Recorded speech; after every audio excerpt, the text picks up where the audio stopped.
भी power house का निर्माण किया जाता है तो विद्युत की यह समस्या क्वेश्चन हल हो जाएगी। मैं आपके माध्यम से question number 31 Shri Rakesh Sinha. Honourable minister. सभा पटल पर रख दी गई है। First supplementary Shri Rakesh Sinha. सभापति महोदय, वनरेबल ट्राइब जो विशेष रूप से कमज़ोर जनजातीय हैं, उनकी स्थिति 1947 से लगातार कमज़ोर होती गई है, लेकिन 2014 के बाद से माननीय प्रधानमंत्री नरेंद्र मोदी जी ने उस पर विशेष ध्यान दिया और जनजातीय जनमन योजना लागू की गई। मैं मंत्री जी से जानना चाहता हूं, चूँकि इस योजना को 75 विशेष रूप से कमज़ोर ट्राइब के लिए लागू किया गया है, विभिन्न मंत्रालयों के द्वारा इसे लागू किया जाता है, उसका कन्वर्जेंस होता है, इसमें जनजातीय मंत्रालय क्या कर रही है? Honourable minister. माननीय सभापति महोदय, माननीय सदस्य राकेश सिन्हा जी ने बहुत महत्वपूर्ण प्रश्न सदन में लाया है और माननीय सांसद राकेश सिन्हा जी शोध कार्य के साथ काफ़ी जनजातीय क्षेत्रों में कार्य करने के लिए लगातार तत्पर रहते हैं और अभी भी मेघालय के कई गांव को कोंगथोंग, शंखासी, माओमांग जैसे कई गांव को जो ट्राइबल डेवलपमेंट के लिए आवश्यक है उस पर गोद लेकर के काम करते हैं। जो माननीय सदस्य ने प्रश्न पूछा है, ये बात सही है कि यह पहला अवसर है देश में माननीय प्रधानमंत्री नरेंद्र भाई मोदी के नेतृत्व में जब एक संवेदनशील सरकार, संवेदनशील व्यक्तित्व और संवेदनशील कार्यक्रम का सूत्रण करने का एक बृहद कार्य योजना तैयार किया गया है और इसकी पृष्ठभूमि में इस समय देश में जो महामहिम राष्ट्रपति महोदया है उनका भी काफ़ी संवेदनशील पृष्ठभूमि इस दृष्टि से कि राष्ट्रपति महोदया देश के सर्वोच्च नागरिक के पद पर आसीन होने के बाद लगातार देश के अंदर विभिन्न राज्यों में उनका जहाँ भी कार्यक्रम बना समय निकालकर स्पेशली प्रमुखता के साथ उन वर्गों के साथ जिन्हें देश ने पीवीटीजी के रूप में पर्टिकुलरली वेनरेबल ट्राइबल ग्रुप वैसे लोगों के साथ मिल कर के इस बात की जानकारी भी ली और उनके बारे में चिंता जाहिर की और एक संवेदनशील प्रधानमंत्री होने के नाते इस देश में पहली बार प्रधानमंत्री जनमन यानी प्रधानमंत्री जनजाति आदिवासी न्याय महाअभियान का 24,000 करोड़ से अधिक की धनराशि का गणनांकित करते हुए इस योजना को प्रारंभ करने का इसी वित्तीय वर्ष से प्रारंभ किया है।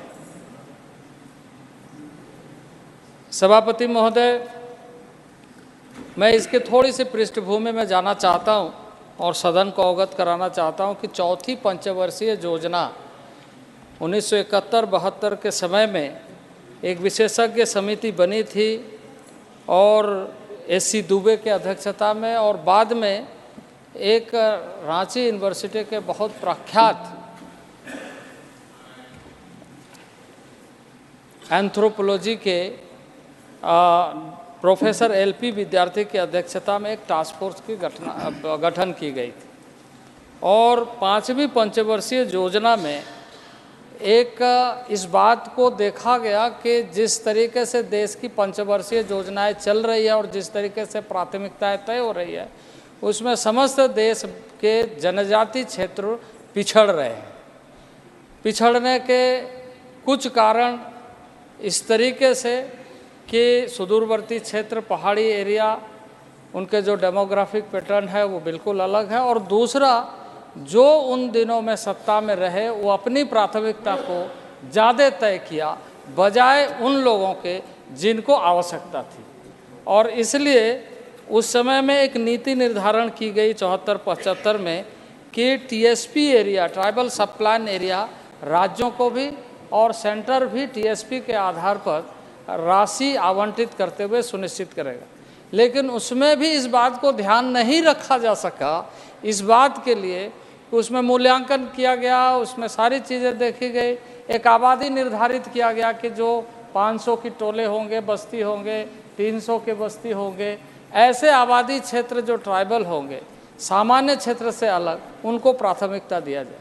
लेकिन मैं इस सदन में आपको बताना चाहता हूं कि जिन लोगों को आज लक्ष्य बनाकर जनमन योजना के तहत, पीएम जनमन योजना के तहत किया जा रहा है, उसमें वो 300-100 से भी कम, यानी जो पिछले 75 वर्ष में हमेशा पिछड़ते रहे, जिनकी आबादी 100 से कम है एक एक टोले में, पीवीटीजी टोले में, और वो अंडमान निकोबार से लेकर देश के विभिन्न राज्यों के 75 पीवीटीजी ग्रुप को इस योजना में सम्मिलित करते हुए यह सुनिश्चित किया गया है कि सामूहिक रूप से हमारे जो मंत्रालय हैं, 9 मंत्रालयों के माध्यम से उनके लिए जो मापदंड है उसको रिलैक्स करते हुए योजनाबद्ध तरीके से कि अमृत काल में हम वैसे गांव तक पहुँचे जहां आज़ादी के बाद कभी देश का कोई भी व्यवस्था पहुंच नहीं पाई थी। और इसके तहत मैं सभापति महोदय बताना चाहता हूं कि जैसे ग्रामीण विकास के माध्यम से देश में पीएम आवास योजना चल रही है, इन समुदायों के लिए पीएम आवास योजना में लागत भी बढ़ाई गई है और दूसरा पूर्ण रूप से उन गांवों को आच्छादित करने का सुनिश्चित किया गया और 4,90,000 नए आवास इन परिवारों को दी जाएगी जो पीवीटीजी समुदाय के हैं। इसी तरीके से 1,000 मोबाइल हेल्थ वैन प्रारंभ किया जाएगा इन गांव के लिए। 500 नए छात्रावास, एजुकेशन डिपार्टमेंट के तरफ से 500 नए छात्रावास इन परिवारों के बच्चों के लिए शिक्षा में नए तरीके से इनको अवसर देने का काम करेगा। तो इसी तरीके से 2500 नए आंगनबाड़ी केंद्र, जहां पर आबादी बहुत कम है, वैसे गांव में 2500 नए आंगनबाड़ी केंद्र खोले जाएंगे।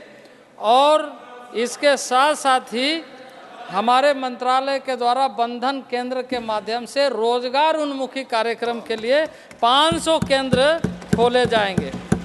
स्पेशल तरीके से टेलीकॉम डिपार्टमेंट के माध्यम से 3000 गांव में नए टावर लगाए जाएंगे ताकि वो गांव जो इन सारे चीज़ों से अछूता रहे हैं वो सारी सुविधाएं उपलब्ध हो। और सही तरीके से जो पीएम जनमन है, यानी पीएम जनजाति आदिवासी न्याय महाअभियान को अमृत काल में सफल किया जाए।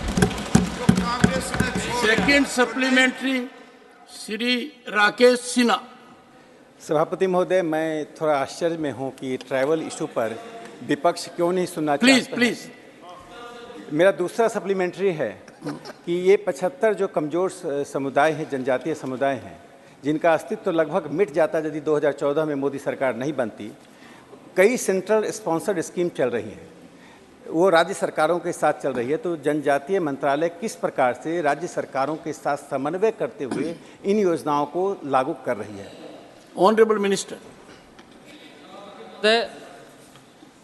ये योजना सेंट्रल स्पॉन्सर्ड तरीके से किया गया है और सभी राज्यों को इसमें सुनिश्चित किया गया है। मैं इस सदन में ये बताना चाहता हूँ कि 2001 और 2011 के जो जनगणना के आंकड़े हैं, उसके अनुसार 11 में जो जनगणना के आंकड़े आए उसमें बहुत सारे पीवीटीजी समुदाय की जनसंख्या में कमी आई और इसलिए सभी मुख्यमंत्री को संवेदनशीलता के साथ इस बात का ध्यान रखने के लिए कि इन समुदायों में जो संख्या की गिरावट आई है उसकी शोध खोज करे। और TRI जो ट्राइबल रिसर्च इंस्टीट्यूट है उसको हमने स्पेशली इसका टास्क भी दिया अलग से कि इन सारे चीज़ों को शोध करके कुछ जगहों में यह देखा गया है कि पलायन हुई है और कुछ जगह में मृत्यु दर ज़्यादा है। आज मैं जिन योजनाओं का उल्लेख किया उन योजनाओं के पीछे यह उद्देश्य है कि यदि हम 1000 मोबाइल हेल्थ मोबाइल वैन प्रारंभ कर रहे हैं तो इसके पीछे यही है कि उनको हम सही तरीके से स्वास्थ्य की सुविधा दिलाएं और 100% आयुष्मान भारत का कार्ड उसका बने और उनको सारी सुविधाएं उपलब्ध हो। Shri Amar Patnaik, third supplementary. Thank you, Chairman, sir. Sir, through you, I would like to ask this question.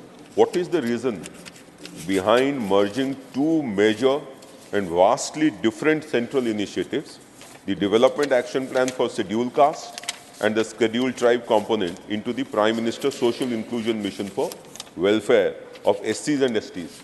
I believe the National Commission for Scheduled Tribes has also taken some kind of an objection to this because they think that the problems of scheduled tribes and scheduled castes are completely different. Honorable Minister. माननीय सदस्य ने जो प्रश्न पूछा मैं यह स्पष्ट कर दूं कि इस तरह से कुछ नहीं, जो उनका सूचना है हो सकता है कि उसमें पूरी सूचना उनको प्राप्त नहीं हुई है। मैं स्पष्ट कर दूं कि ट्राइबल अफेयर्स का गठन ही इसलिए किया गया है कि सारे डेवलपमेंट प्लान को हम फोकस हुए में ट्राइबल एरिया एंड ट्राइबल के लिए बनाएं और वो स्पष्ट तरीके से जो STC कंपोनेंट होता है, शेड्यूल्ड ट्राइब कंपोनेंट राशि का आवंटन होता है, वो इस देश के लिए 1,15,000 करोड़ रुपया की व्यवस्था विभिन्न योजनाओं के माध्यम से की गई है। Shri Saket Gokhale. Thank you very much, sir. Sir, because the question pertains to tribal communities that are vulnerable and especially in the state of Meghalaya, protection of vulnerable languages is also a big constituent of protecting tribal communities. So I would like through you to ask the Honorable Minister, what is the current status of including the Garo and Khasi languages of Meghalaya in the 8th schedule of the Constitution of India? And by when does the government plan to bring Garo and Khasi languages into the 8th schedule of the Indian Constitution? Thank you. I think it doesn't concern the Honorable Minister. You can reword your question. Because we are asking about the tribes of Meghalaya and we are asking about the tribal population, the protection of languages. So because Garo and Khasi... Honorable Member, the Honorable Minister can respond only in his jurisdiction. Right, sir. You, as very informed young member, are fully aware the mechanism of inclusion of languages. I'll give you an opportunity. But they have received Ask a another proposal. question. So they have received a proposal from the government of Meghalaya as recently as 2 months ago, the same All ministry. right, be that as it may. Honorable Minister, have you anything to add on this? माननीय सदस्य ने जो जानना चाहा, मैं आपको बताना चाहता हूं कि देश में 700 से अधिक ट्राइबल ग्रुप्स हैं और ट्राइबल की क्वालिटी है कि बहुत सारी भाषाएं उनमें विद्यमान है। पूरे देश भर के सभी क्षेत्रों की अलग अलग भाषाएं हैं। मैं ये सूचना सदन को देना चाहता हूं कि नई शिक्षा नीति जो हमारी बनी है 2020, उस शिक्षा नीति में क्षेत्रीय भाषाओं को, स्थानीय भाषाओं को अधिक से अधिक हम प्रोटेक्ट कर सके, मान्यता दे सके और पहचान दे करके उनकी संस्कृति जो परंपरागत रूप से बनी हुई है वो बनी रह सके, इसको सुनिश्चित किया है। अब जो वो कह रहे हैं कि 8वीं अनुसूची में, 8वीं अनुसूची की एक अलग प्रविधि है, अलग व्यवस्था है और उसकी आबादी सारी चीज़ों को ध्यान में रख करके देश में विचार किया जाता है।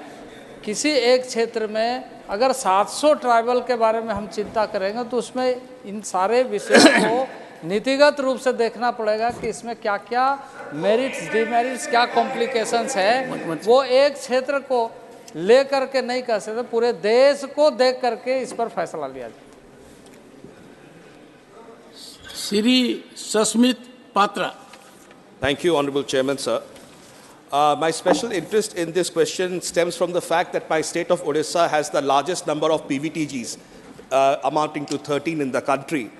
Honorable Minister in his reply has rightly mentioned that the population figures of PVTG communities as a whole is not available centrally. And from 1951, the enumeration has not been done. But the PVTG definition itself says that the population reducing of specific tribal groups led to them becoming PVTGs.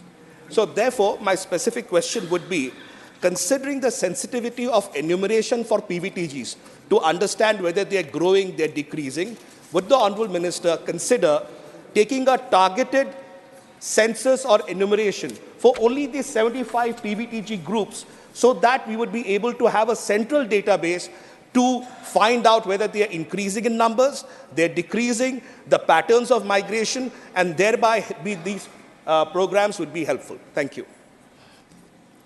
Question number 32. Honorable Minister. Honorable Minister. जो माननीय सदस्य जानना चाहे, मैं आपको बता दूं कि यह जो कार्यक्रम है, यह कार्यक्रम में पोर्टल बनाया गया जिसमें सारे इन्फॉर्मेशन इनके उसमें डाले जाएंगे। माननीय सदस्य भी उसको देख सकते हैं। I read out question number 32 because Saket Gokhale had raised a good issue, but from the wrong minister. His jurisdiction is not there. I am sure he will find a way out to raise this issue comprehensively at a proper forum as per rules. Question number 32, Sri Raiga Krishnaiya. Honorable Minister. Supplementary number 1, Sri Raiga Krishnaiya. Respected Chairman, the Supreme Court of India has given a judgment that SC, ST, OBC reservation should not cross the 50%.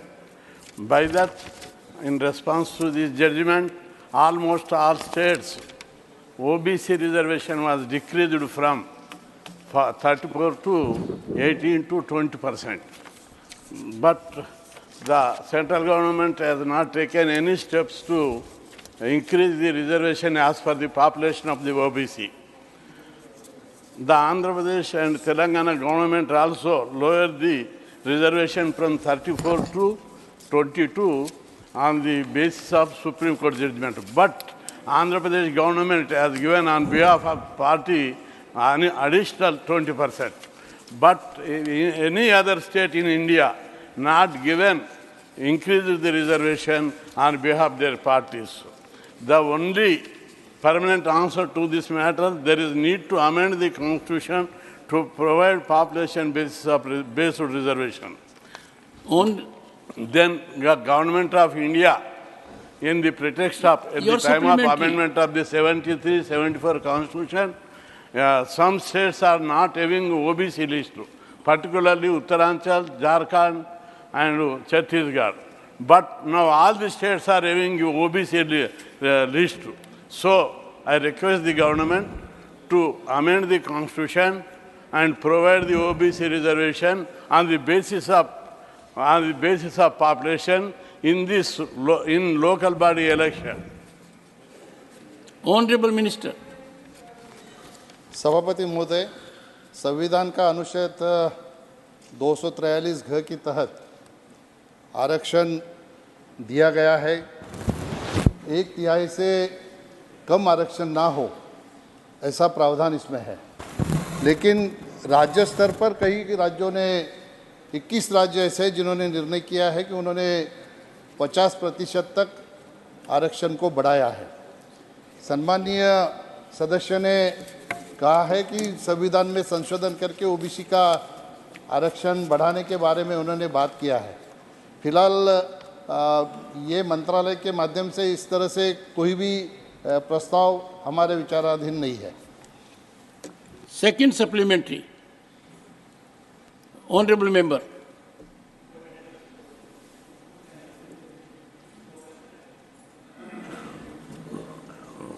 There is no restriction. There is a ceiling cap for the educational and employment reservation. It is purely political reservation. Why the government is not taking steps to population-based reservation in local body election? There is Honorable no Minister. department, there is no political reservation. At You least made your point, Honorable Minister. चुनाव में सभापति महोदय महिलाओं को 50% का आरक्षण है और उसी के तहत ओबीसी को कितना आरक्षण हो, एससी एसटी को कितना आरक्षण हो, इसी में उसका प्रावधान है। फिलहाल अभी सम्मानीय सदस्य जी ने कहा, मैंने पहले भी कहा, ऐसा कोई भी सरकार के विचाराधीन प्रस्ताव नहीं है। Third supplementary, Mr. P. Wilson. Sir, so far as OBC reservations in local bodies are concerned, the Supreme Court says, unless you have an empirical data, you can't give reservation. Sir, is it not against Constitution? What is that you have taken steps to see that the Constitution is amended and the reservations to OBC in local bodies is given without any hassle or without such a requirement? And number two, sir, why don't you amend Article 15 and 16 of the Constitution and provide reservations for the other backward class in accordance with their populations? Thank you, Chairman, sir. Honorable Minister. सम्माननीय सभापति महोदय, OBC का आरक्षण बढ़ाने का प्रावधान करने की जिम्मेदारी राज्य सरकारों की है। राज्य सरकार अपने स्तर पर ओबीसी का आरक्षण कितना रखता है, ये केंद्र सरकार से कोई संबंधित नहीं है। 243 घ के तहत जो प्रावधान आरक्षण का संविधान में प्रस्तावित है, उसी के तहत केंद्र सरकार निर्णय करती है।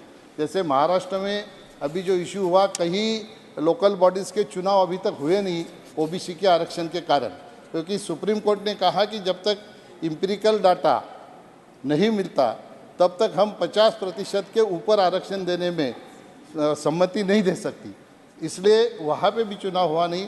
ये निश्चित तौर पर इस सब्जेक्ट में राज्य सरकार अपने अपने स्तर पर निर्णय करे। Siri,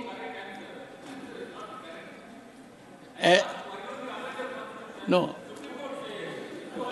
Mr. One second. Mr. Wilson, you are a distinguished senior advocate. If you will go through constitutional prescriptions in Part 9 and 9 capital A, you will find enough space also available to the states. And come with a suggestion. I am open to having a discussion on this. Avail the rules. Siri Neeraj Dangi, fourth supplementary.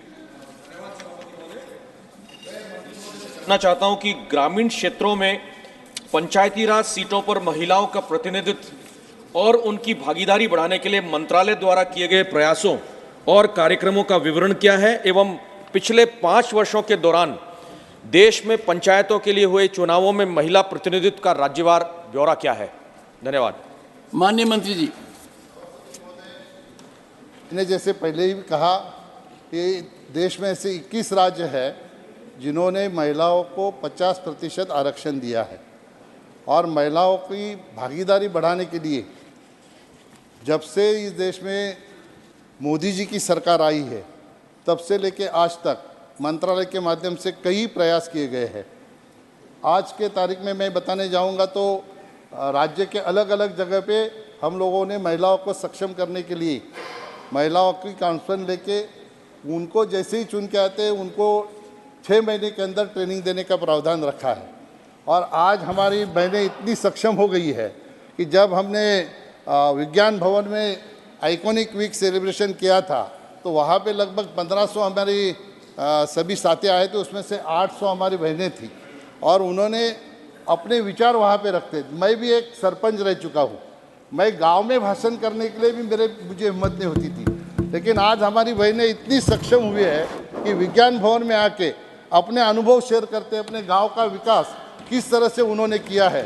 ये जो सक्षमता उनमें आई है वो निश्चित तौर पर ये मंत्रालय ने किए हुए मोदी जी के नेतृत्व में जो प्रयास है उसी में से आया है। ये खाली राजनीतिक तौर पर मैं नहीं बताऊंगा, लेकिन हमारी निर्वाचित जो बहनें हैं उनको आर्थिक दृष्टिकोण से भी सक्षम करने के लिए 7113 ब्लॉकों में लगभग 90 लाख HSC ग्रुप कार्य कर रहे हैं।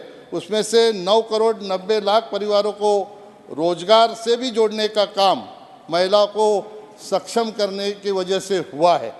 इसी तरह से आज़ादी के अमृत महोत्सव 2 का महिला सरपंचों का जो योगदान है निश्चित तौर पर बहुत बड़ा योगदान है। 17 अप्रैल 2023 को जब सम्माननीय हमारे महामहिम राष्ट्रपति जी, वो भी एक महिला है, उनके हाथों से जब विज्ञान भवन में महिला सरपंचों को पुरस्कार दिया गया, सभी सरपंचों को पुरस्कार दिया गया, वो 42 लोगों को पुरस्कार दिया गया, उसमें से 18 हमारी महिला सरपंच थी। ये हमारे लिए बहुत ही गौरवशाली बात है। और इसी तरह से महिलाओं को सक्षम करने के लिए मंत्रालय अलग अलग तरीके से अलग अलग राज्यों में अलग अलग सब्जेक्ट पे, जैसे सस्टेनेबल डेवलपमेंट गोल है, वो अचीव करने के लिए, उनको सक्षम करने के लिए मंत्रालय का प्रयास चालू है। 5th supplementary, Vandana Chauhan. Sir, my original question was regarding training, but my colleague has already asked it. But I will ask another question, sir. We talk a lot about people's participation at local self-governments, and especially at the Gram Sabhas, it is expected that a women's Gram Sabha should specially be organized. It is seen that at several places it doesn't happen. So what is the efforts that the government is taking to make sure that women, not just elected representatives, but women as an entity are actually made to participate in the governance process, and whether the self-help groups are being considered for this? Thank you, sir. Honorable Minister. सभापति महोदय, सम्माननीय सदस्य ने अच्छा सवाल पूछा है। महिलाओं की जनभागीदारी इतनी बढ़ गई इसमें कि अभी कई राज्यों ने तो कानून बनाए हैं, कई वहाँ पे जाके उनके फैमिली के लोग उनमें इंटरेस्ट लेके हस्तक्षेप करते थे, लेकिन हमारी बहनें अभी इतनी सक्षम हो गई कि मुझे लगता है, मैं जिम्मेदारी से कहता हूँ, आने वाले दिनों में उनको ट्रेनिंग देने की भी आवश्यकता नहीं पड़ेगी। हमारे मंत्री जी के नेतृत्व में अभी हम लोगों ने अनिवार्य कर दिया है कि साल में 6 ग्राम सभा हो, और इसमें से स्पेशल एक महिलाओं की ग्राम सभा हो, महिलाओं को सक्षम करने के लिए, और महिलाओं की उसमें जनभागीदारी बढ़े, इसलिए मंत्रालय ये कदम उठाया। माननीय मंत्री जी तो सरपंच रह चुके हैं, बड़ा बदलाव आया है। जब शुरुआत हुई थी तो कमेटी में पूछते थे आप कौन हैं, तो व्यक्ति कहता था मैं सरपंच पति हूँ, मैं प्रधान पति हूँ, मैं जिला प्रमुख पति हूँ। That thing is now over. Question number 33, doctor के लक्ष्मण। Honourable minister. पटल पे रखा गया है। सप्लीमेंट्री 1, डॉक्टर के Lakshman. Sir, thank you, sir. At the outset, I would like to welcome the decision of the government for internationalization of education as per NEP 2020. Because many of our students opt to go overseas to seek high-quality education. We know the financial burden of parents, and later students never turn up, which causes huge loss to Indian economy and also the brain drain. But, sir, what will be the challenges with the setting up foreign universities? Because some feel it will harm the Indian education system and also result in commercialization of the education. What are the preventive steps taken by the government to protect free structure, to be reasonable and transparent, and also the admission process, sir? Honorable Minister. Chairman, sir, in the National Education Policy 2020, the expert group has recommended, rightly recognized by honorable member, we have to internationalize our education system. More foreign students should come to India. More Indian students should get exposure in the global institution. Today, our students are compelled to go outside. Lot of foreign students are also coming to India. To accelerate that, to make it manifold, the NEP has recommended for internationalization. Now, not only foreign institutions will come to India, already 2 of them has opened their, started process to open their campus in Gujarat, gift city of Gujarat. In last budget speech, Honorable Finance Minister has invited global institutions, 2 of them are turned up. Recently, University Grant Commission in last November, the last month only, come out with a new sets of regulation to invite more foreign institutions. Now portal is open, lot more quality institutions are now getting registered in that portal. The member has raised 2 pertinent issues. How to maintain the quality of education? What about the fee structure? These 2 things are envisioned in the new regulation. Today, billions of dollars we have to spend on our students, those who are going to out of country. Now, more students, what we envision, they all will be the global standard. They will tie up with some local university also. Beyond inviting foreign university, dual degree, twinning of courses, from both the sides, we have invited institutions, and UGC will have a committee to scrutinize the application, to look into the minimum regulatory mechanism, because we have to give autonomy to institution. Gradually there is a consensus among the academia and the policy maker of our country, whether from any states, we have to give autonomy to academia, to institution. More institutions of global standards should come up, and Government of India is in the right direction to inviting, and I will happy to inform this August House Chairman sir through you. 2 of our IITs are going to open their campuses in the overseas. One campus will be opened at Abu Dhabi by IIT Delhi, and one campus of IIT Chennai will be opened at Zanzibar, looking into the need of the African countries. This is not only going to be one way, now internationalization mechanism will have 2-way mechanism. Second supplementary, Dr. K. Lakshman. Sir, thank you, sir. Sir, whether there is any proposal by the government to encourage, to collaborate and partner with these existing Indian institutions, which will not only help to mitigate competition and ensure that the benefits of foreign universities are shared with the Indian institutions and also Indian students. Honorable Minister. Chairman sir, this is an old practice, old tradition of our Indian institution. Almost all IITs, all NITs and all reputed institutions run by union government or respective state government, they all have a global tie-up with their counterparts. So with this NEP, with this focused concept of internationalization, it will get accelerated impact. Dr. Shantanu Sen. Giving me this opportunity. Thank you very much, sir, for giving me this opportunity. Sir, we all know that few days back, a circular has gone to all the universities and colleges from UGC that there should be a selfie stand with the photograph of our respected Prime Minister in the background.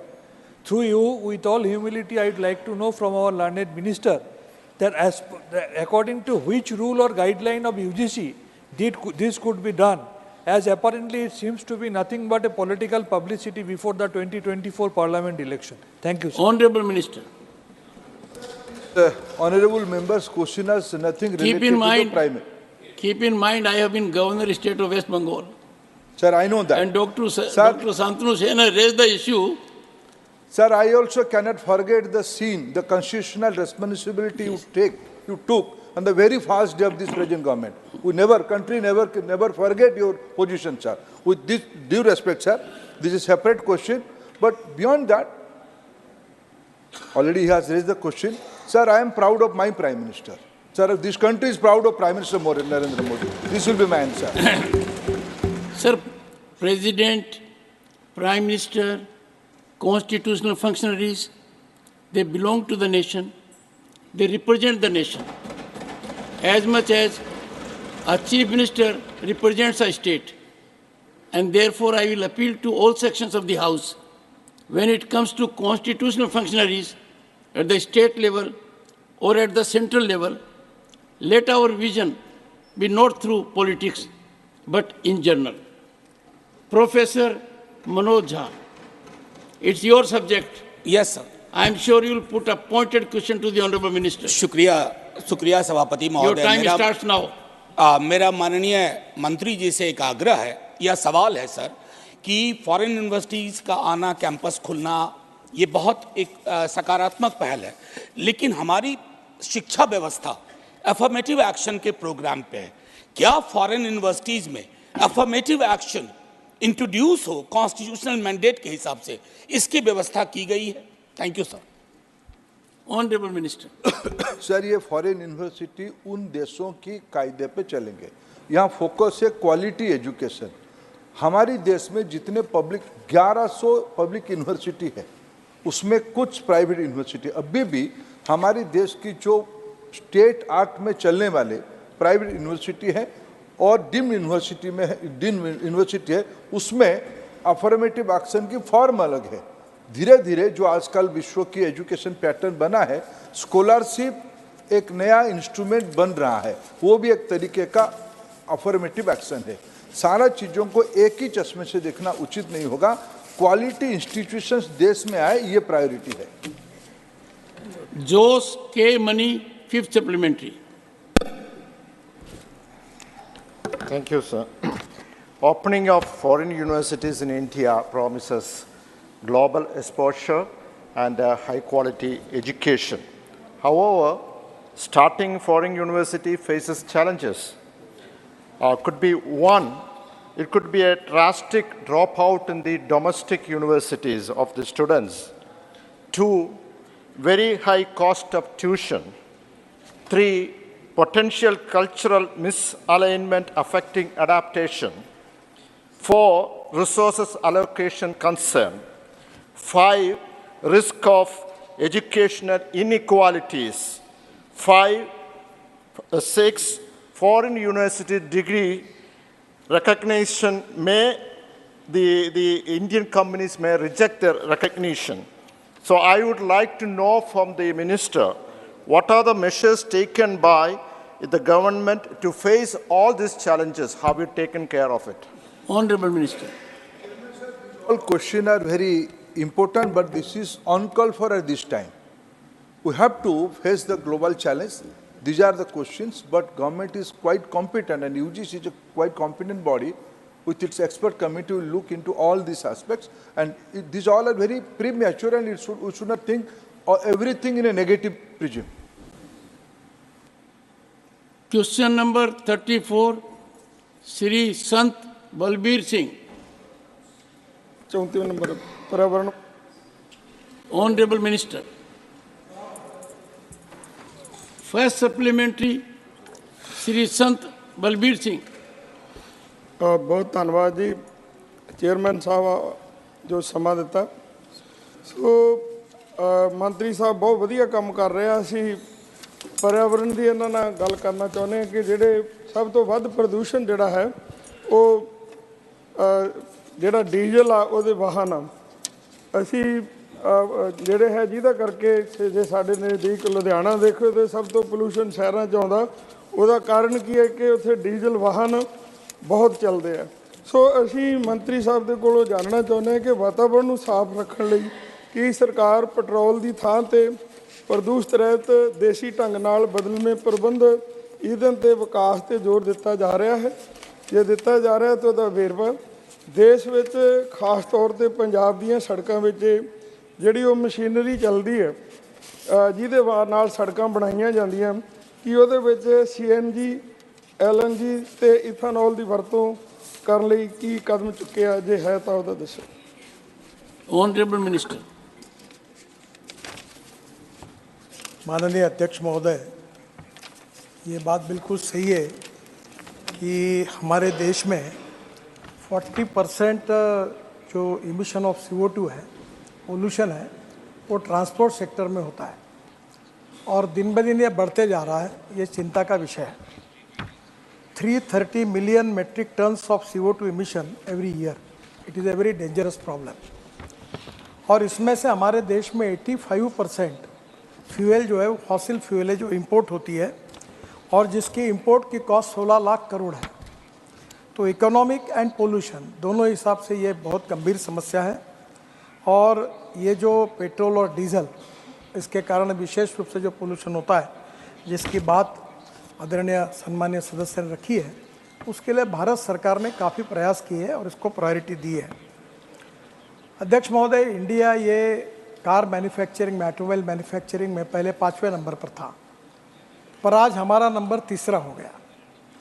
पहले number पर America है, दूसरे number पर China है, फिर हम हैं। हमने जापान को भी पीछे डाल दिया।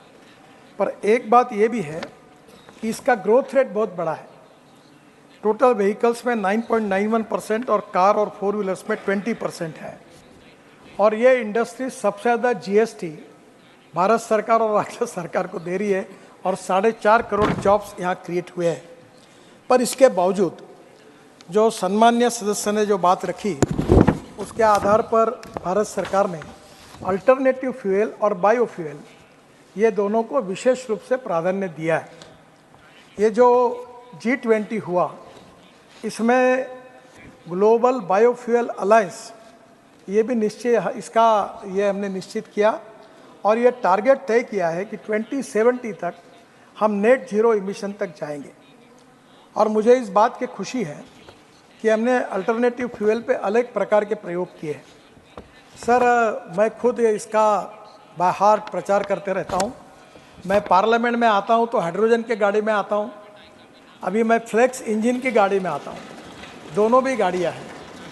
फ्लेक्स इंजन का मतलब ये है कि हमारे यहाँ जो चावल है, ब्रोकन राइस और परली बायोमास और शुगर केन जूस और मोलाइसेस, इसमें इथेनॉल बनता है। और 100% इथेनॉल पर ये इनोवा गाड़ी जो है टोयोटा की जो चलती है, अभी बाकी भी कंपनी इसके लिए लॉन्च कर रही है, जो 100% इथेनॉल पर चलेगी। इथेनॉल का रेट है 60 रुपये लीटर, पेट्रोल का रेट है 120 रुपये लीटर। फिर ये जो इथेनॉल की गाड़ी है 60% बिजली तैयार करती है, तो वो भी पोल्यूशन कम होता है। तो ये पहले फ्लेक्स इंजन को हमने फैसिलिटी प्रोत्साहन दिया। अनेक ऑटोमोबाइल मैन्युफैक्चर तो फ्लेक्स इंजन ला रहे हैं, पर बजाज, टीवीएस और हीरो ने अपनी स्कूटर और मोटरसाइकिल भी लाई है। अब जल्दी ही पेट्रोलियम मंत्री जी के साथ इथेनॉल के पंप की हम शुरुआत कर रहे हैं, जिसके कारण बड़े प्रमाण पर यह प्रॉब्लम कम होने में मदद मिलेगी। दूसरी महत्वपूर्ण बात है कि food grains, all type of excess food grain और एक्सेस शुगर, तो किसानों की स्थिति सुधर जाएगी। Diversification of agriculture towards energy and power sector. और इस साल ये जो गन्ना किसानों को जो भाव मिले हैं, इसका कारण इथेनॉल की इंडस्ट्री है और इथेनॉल को हम बढ़ावा दे रहे हैं। डीजल जनरेटर हमारे देश में 6 लाख है मोबाइल टावर, और उसके ऊपर जो डीजल जनरेटर्स है वो 8,000, साधारणतः 8,000 लीटर्स ऑफ डीजल, 8,000, ये जो 6 लाख मोबाइल टावर है, ये 250 करोड़, एक को 8,000 लीटर लगता है, 250 करोड़ लीटर डीजल केवल ये जनरेटर आज यूज़ कर रहे हैं। हम लोग 25,000 करोड़ का ये कम करने के लिए जल्दी ही इथेनॉल बेस हम लोग ये लाने की कोशिश कर रहे हैं। जो एग्रीकल्चर में स्प्रेइंग होता है वो लिथियम आयन बैटरी पे ड्रोन चलता है, वो भी फ्लेक्स इंजन लाने की कोशिश हो रही है। इसके अलावा मैं आदरणीय सदस्यों को ये विशेष रूप से कहूँगा कि हमने बायोमास से, परली से बायो सीएनजी और बायो एलएनजी को बहुत प्रोत्साहन दिया है, और इसके कारण शुगर मिल वेस्ट जैसे प्रेस मड है, cotton straw, wheat straw, rice straw, bagasse और परली राइस स्ट्रॉ, इसमें कम से कम 36 प्लांट चालू हो गए जो सीएनजी बना रहे हैं, और 175 प्लांट प्रोसेस में हैं, और मैक्सिमम पंजाब में बन रहे हैं। मुझे इस बात की खुशी है कि पानीपत में इंडियन ऑयल ने अपना पहला प्लांट परली से इथेनॉल बनाने का डाला, जो 1 लाख लीटर इथेनॉल तैयार करता है और 150 टन बायो बिटुमिन तैयार करता है, जो रोड में काम में आता है। हमें 80 लाख टन बिटुमिन लगता है, 30 लाख टन हम इंपोर्ट कर रहे हैं। तो ये जो परली जलाकर जो प्रदूषण होता है, इसके बजाय बायो बिटुमिन बनेगा, और वहीं अब बायो एविएशन फ्यूल बन रहा है। जो हवाई ईंधन है उसमें भी 1% डालने का प्रोविजन वर्ल्ड लेवल पर हुआ है, और ये भी ईंधन देश में बनेगा। मुझे विश्वास है कि आने वाले समय में ये ग्रीन हाइड्रोजन ये फ्यूचर का फ्यूल है। सम्माननीय अध्यक्ष महोदय, मैं हाइड्रोजन की कार में ही काफ़ी बार आता हूँ और हाइड्रोजन अभी तैयार करने के लिए 5 हाइड्रोजन मिशन सरकार ने बनाया। 5 million metric ton per year हमको हाइड्रोजन लगेगा। हाइड्रोजन 3 प्रकार का है। कोयले से बनता है वो ब्लैक हाइड्रोजन है, पेट्रोलियम से बनता है ब्राउन हाइड्रोजन है, और जो पानी से, बायोमास से, म्यूनिसिपल वेस्ट से बनता है वो ग्रीन हाइड्रोजन है। तो सरकार ने ग्रीन हाइड्रोजन मिशन बनाया है, waste to wealth, knowledge to wealth and waste to wealth. जैसे innovation, entrepreneurship, science, technology, research, skill and successful practices को हम नॉलेज कहते हैं, वो टेक्नोलॉजी लाकर नॉलेज टू वेल्थ। और दूसरा, no material is waste, no person is waste. It is depending upon the appropriate technology and appropriate vision of the leadership that you can convert waste into wealth. तो sir, हमें यह hydrogen तैयार करने के बारे में ये भी उपक्रम हाथ में लिया है। इसमें बहुत बड़ा रोजगार निर्माण होगा, किसानों का भी फायदा होगा। अभी इसका रेट 300 रुपये पर केजी है, क्योंकि इसके कॉस्ट इलेक्ट्रोलाइजर से बनता है, 50 यूनिट पावर लगती है। पर हमारे यहाँ विशेष रूप से हमारी बेंगलोर का इंडियन इंस्टीट्यूट ऑफ साइंस और यादव करके मुंबई में टेक्निकल केमिकल इंस्टीट्यूट के, उन्होंने बायोमास से ग्रीन हाइड्रोजन बनाया। और हमारा यह प्रयास है कि $1 के नीचे कम आएंगे। तो $1 के नीचे अगर कम आएंगे और एग्रीकल्चर बायोमास का उपयोग होगा तो किसान समृद्ध संपन्न होगा और हम ऊर्जा को आयात करने वाले नहीं, ऊर्जा को निर्यात करने वाला देश बने। यही हमारे प्रधानमंत्री जी के नेतृत्व में हमारी महत्वाकांक्षा है। और इसीलिए ये जो विशेष रूप से ये जो ग्लोबल अलायंस हुई है G20 में, इसके लिए प्रयास कर रहे हैं। एक जो बात उन्होंने कही कंस्ट्रक्शन इक्विपमेंट की, वो भी बहुत पोल्यूशन करता है। 2 दिन पहले मैंने JCB, हाइड्रोजन पर चलने वाला JCB लॉन्च किया है और जल्दी ही आप कंस्ट्रक्शन ट्रक में, बसेस में हाइड्रोजन आएगा। इसमें इलेक्ट्रिक का तो अल्टरनेटिव फ्यूल में इलेक्ट्रिक पॉपुलर हो गया। Electric scooter, electric car, electric buses अब कॉमन हो गई और धीरे धीरे अल्टरनेटिव फ्यूल और बायो फ्यूल का उपयोग करके और वेस्ट से ये एनर्जी तैयार करके और किसानों का भी आर्थिक स्थिति सुधारे और प्रदूषण को कम करे, ऐसी कोशिश सरकार की ओर से हो रही है। सेकंड सप्लीमेंट्री श्री संत बलबीर सिंह। बहुत धन्यवाद मंत्री साहब। एक असी पूछना चाहते हैं कि सड़क किनारे townships, smart city, logistic park, उद्योग क्लस्टर बनाने की कोई योजना तैयार की गई है? जे हाँ तो इसके विरवे दिते जान। किहड़ियां सड़कां इन्हां प्रोजेक्टां अधीन आउंदियां ते राजवार उन्हां दे विरवे दिते जान। Thank you. माननीय मंत्री जी। सम्माननीय अध्यक्ष महोदय, टोटल देश में हम 35 multi modal logistic park MMLP बना रहे हैं। इसमें जोगीघोपा जो आसाम में, उसमें MMLP जो है वो मल्टी मॉडल है, यानी रोड भी है, हवाई जहाज एयरपोर्ट भी है, जलमार्ग भी है और उसके साथ रेलवे भी है। तो पंजाब में भी जो आदरणीय सदस्य जहाँ से आते हैं, नॉर्थ पंजाब में अमृतसर और जालंधर, गुरदासपुर, इसमें प्री फिजिबिलिटी स्टडी कंप्लीट हुई है जिसका हम विचार कर रहे हैं। साउथ पंजाब में लुधियाना, संगरूर और पटियाला, यहाँ लैंड के लिए हम स्टेट गवर्नमेंट से बात कर रहे हैं। बठिंडा में भी हम लोग कर रहे हैं और आपको पता होगा कि बठिंडा से हमने डायरेक्ट जामनगर रिफाइनरी के लिए करीब 28,000 करोड़ रुपए खर्चा करके एक बहुत बड़ा एक्सप्रेस हाईवे बनाया है। उसके आजू बाजू भी हम इस प्रकार की बातें सोच रहे हैं। विशेष रूप से 670 रोड साइड एम्यूनिटीज़ बना रहे हैं। उसमें से ये जो रिवे साइड एम्यूनिटीज़ है, इसमें पंजाब में 40 है और 40 में से जो विशेष रूप से मुझे खुशी है कि अवार्ड जो हुआ है पंजाब में 7 का हुआ है, 33 अंडर बीडिंग है और ऐसे देश में टोटल 640 रोड साइड एम्यूनिटीज़ होगी। और वहाँ वहीं का फूड, वहाँ के हैंडलूम, हैंडीक्राफ्ट, इसको भी प्रोत्साहन करेंगे।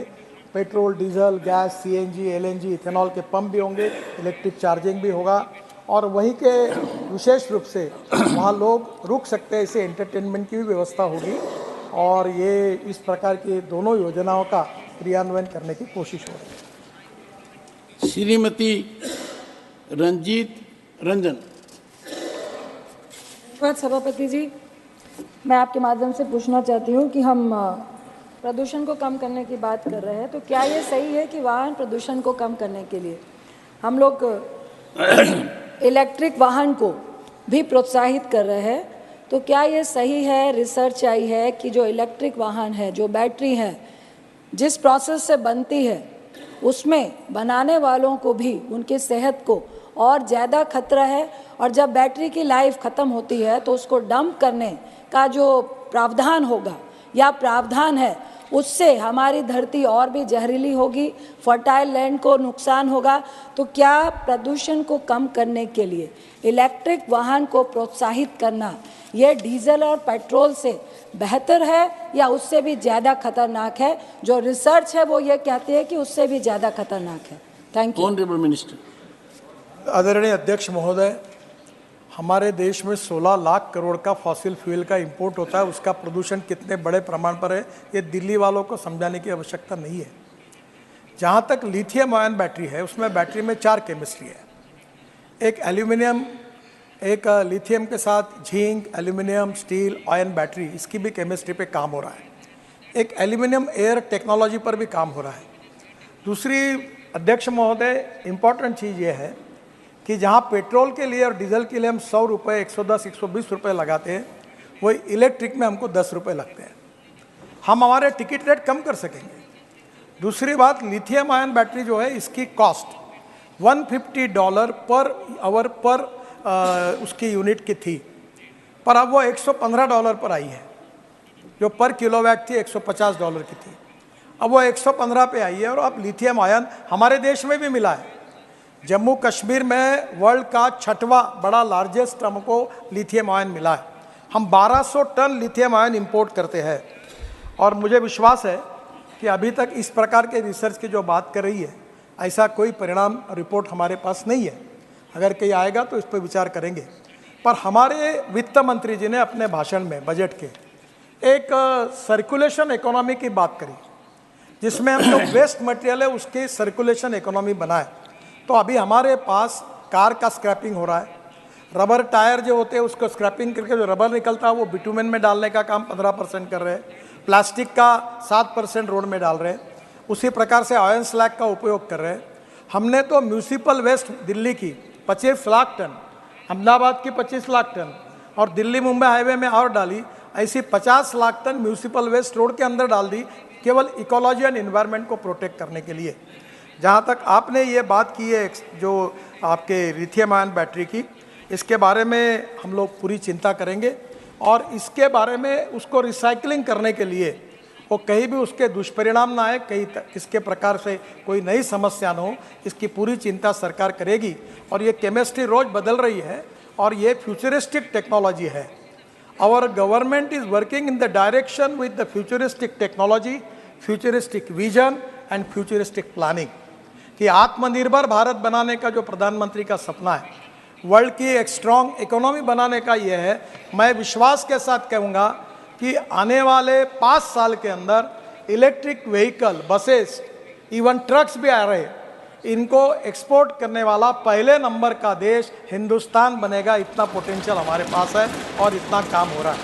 और वर्ल्ड के सब रेप्यूटेड ब्रांड है, 12.5 लाख करोड़ की इकोनॉमी है। अब जापान को पीछे डालकर हम तीसरे नंबर पर आए हैं और निश्चित रूप से जल्दी आगे जाएंगे।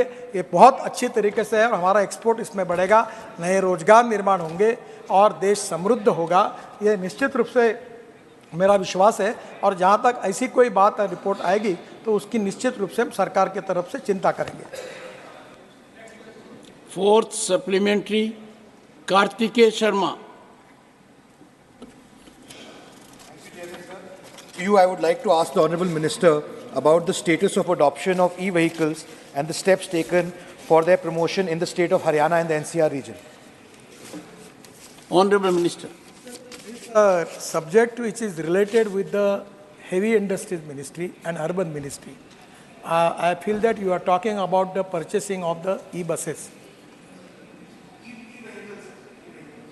The e-vehicle, there is no problem, sir.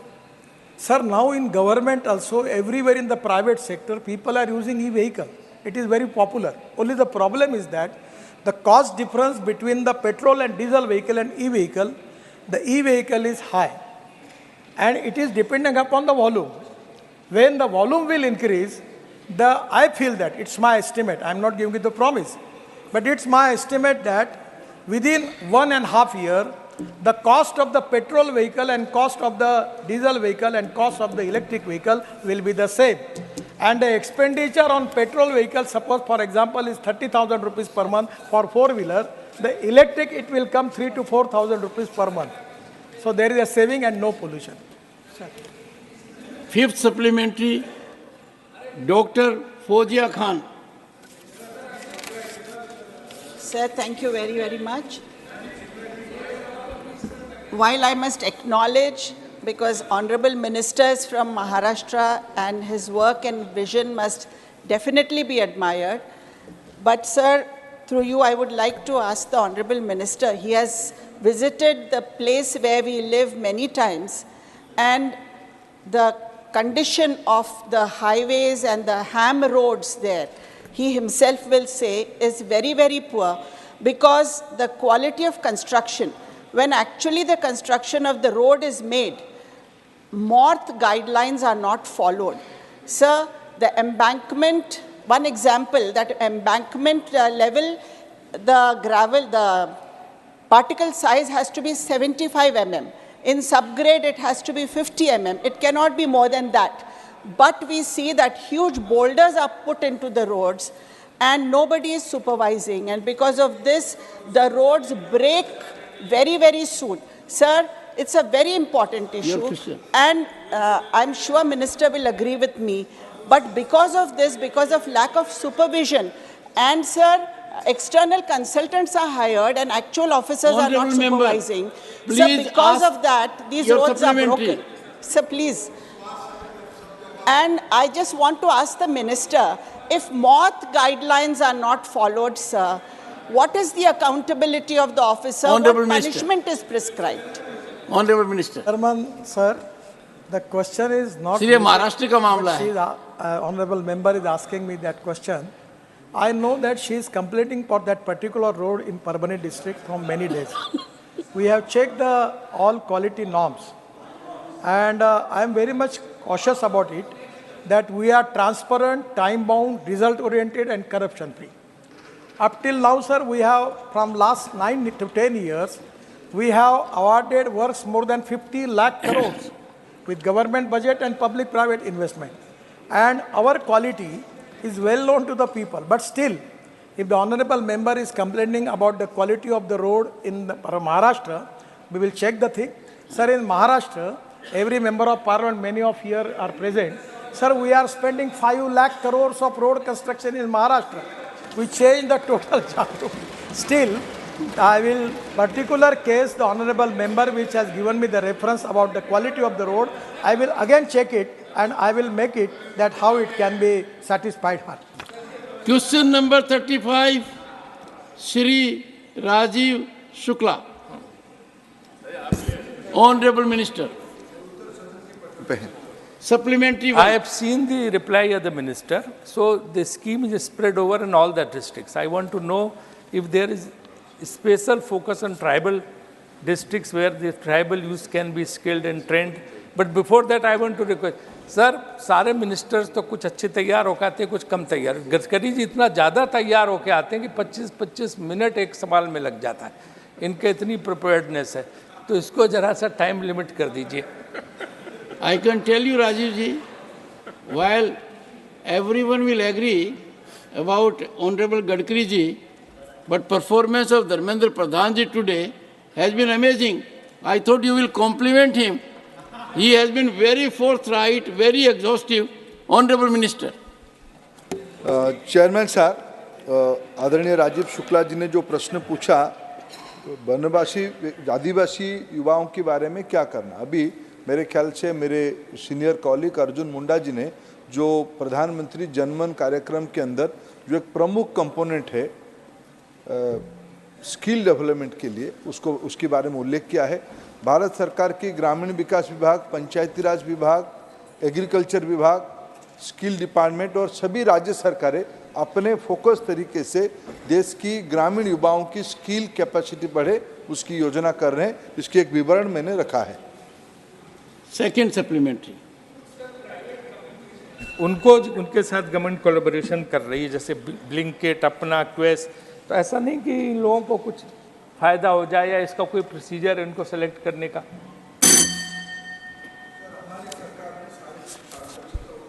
बाकी मेरे मित्र राजीव शुक्ला जी की दृष्टि में जो से देखे हो, हमारे वहाँ तो सारे पारदर्शी। The House will meet at 2 p.m. today.